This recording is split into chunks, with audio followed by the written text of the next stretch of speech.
kapwa, good morning! Good morning, good morning, good morning! Welcome back to our new video today. Today mga kapwa is February 10, 2024. Tang oras ay tanghaling tapat. Good morning pa rin para pasok ang swerte! Pasok ang blessings at energy! So yan mga kapwa, kumusta? Anong latest natin dyan? Chika nyo naman sa akin. Na-miss ko kayo ng bonggang-bongga. Pasensya nyo na kasi may ubo tayo, ha? Uso na naman ang taglamig kasi. Inuubo na naman tayo.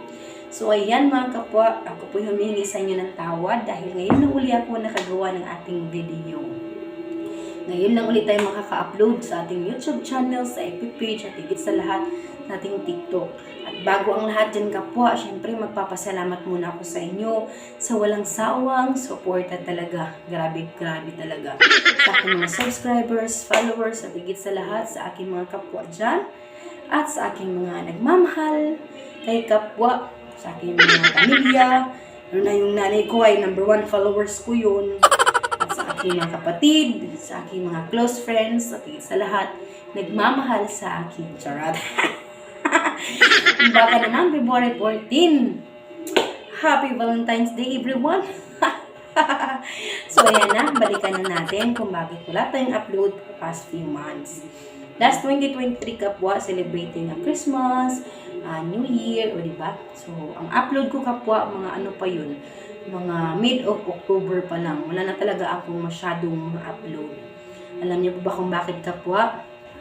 From Leyte to Manila, bumalik ako dito nagtrabaho kasi syempre, breadwinner po ako. So, kailangan ko talaga magpanat ng buto, magsikap, kasi dito sa, balik ko sa Maynila, ay syempre, nangungupahan po kami. So, dito, may tubig, kuryente, bahay, so, kailangan mo talaga magtrabaho. Puspusang trabaho. Alam niyo naman si kapwa, hindi pwedeng petiks-petiks yan, kasi meron tayong sinusuportahan sa Leyte. O, di ba? Tapos nun kapwa, hindi naman perfect ang ating katawan, kaya ayun, nagkakaroon ako ng sakit. Balik-balik na naman yung UTI ko. Balik-balik sa doktor, gamot dito, gamot doon, advice dito, advice doon. Tapos parang nagkaroon ako ng anxiety kapwa kasi namimiss ko talaga ang mga magulang ko. Siyempre pag nagkasakit ka, di ba? Parang hinahanap mo pa rin yung comfort ng magulang mo. Siyempre, dito, ikaw lang naman mag-isa sa Maynila, so kailangan mo talagang magpakatatag. Be strong! Di ba? So, ayun. Sa mga dagdaang mid of October, talagang wala na talagang gana magawa ng video. Sobrang, parang alam mo kapwa, minsan sa, hindi natin, kahit sobrang nating katatag, kalakas ng loob, may darating talaga sa punto na parang hihinaan ka talaga, no? Andun talagang inaatake ka ng lungkot. Tapos, minsan kung gano'ng kakatatag na tao, sinusubukan ka talaga. Pero kapwa, alam niyo po ba, hindi ako pinabayaan ng Panginoon. Pinibigyan na talaga ng lakas ng loob, umalik na naman ulit sa trabaho, magpuspusan, at ayan. One day, kapwa, may isa akong malaking blessing na dumating. At syempre, share sa inyo at excited na ako. Ayun, sabi nga nila kapwa, kung bakit hindi binibigay sa'yo agad ni Lord yung hinihingi mo, yung mga prayers mo for 8 years, ay inilalaan kanya sa tamang oras at panahon. So, my life changed. Grabe. My life changed in a one day. Wow! So, ayun, ano yun? Hulaan nyo. For 8 years kapwa na inaantay ko. Naantay namin ng partner ko sa aming pagtatrabahong puspusan. At ayun, at yung time na yung kapwa, give up ko na yung sarili ko na, Lord, ikaw na pong bahala. Alam ko sa darating na panahon ay may bubuksan akong magandang regalo na ibibigay mo sa akin. Wow! Ayun, in a one day kapwa, I was found out na I was pregnant. Wow! Buntis ako. Oh my God, kapwa. Kaya pala madalas ako nagkakasakit, nagkakaroon ng ganong feelings.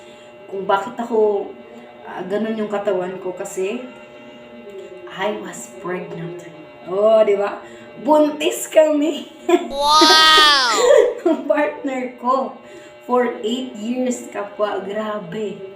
One click lang. November 5 yun kapwa. After ng November 1, Nag-ano pa ako nun, nag-vlog pa pala ako nun sa aking FB page kasi di ba maghanda man ka pa pag-araw ng mga patay, ganun. At yung time na yun kapwa, nagkakaroon na ako ng parang wala akong hint na magbuntis na pala ako nun. Pero yung katawan ko sobrang, yung kaunting pagod, kaunting trabaho lang napapagod na ako. Tapos yung katawan ko parang pagod na pagod, alam mo yun. Siyempre, siguro, di ko naman alam kapwa, di ba?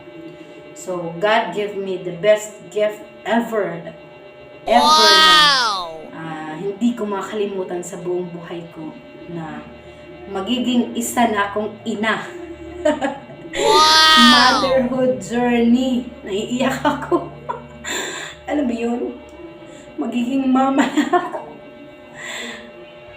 Magiging nanay na ako soon. So, ayun. November 5, 4 a.m.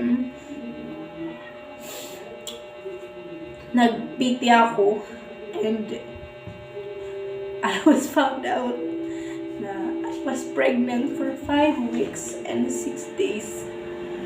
So, it's the best gift ever na binigay ni Lord sa akin.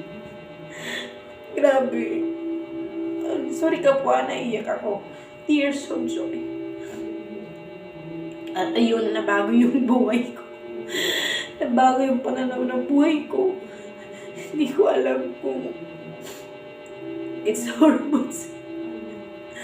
Nabago yung pananaw ko sa buhay ko. Kung paano ako kasipag noon. Nasisipagan mo pa ngayon kasi may umaasa na sa akin, di ba? At yun, November 5, November 6, nagpa-check up agad ako. Kasi di ba kapwa, share ko sa inyo na I have PCOS, PCOS, di ba? So, for 8 years kung dinadamdam minsan yung pagbubuli sa akin, kung bakit wala akong anak sa ganitong edad ko, breadwinner ako, pero wala daw purpose. Kasi lagi nang sumusuporta sa magulang, wala daw ako magiging future. Alam mo yun. Pero, God give me a reason to be inspired every day. Wow! Nagpa-check up agad ako and to confirm, conduct ultrasound. And alam niyo ba ako, God is super powerful.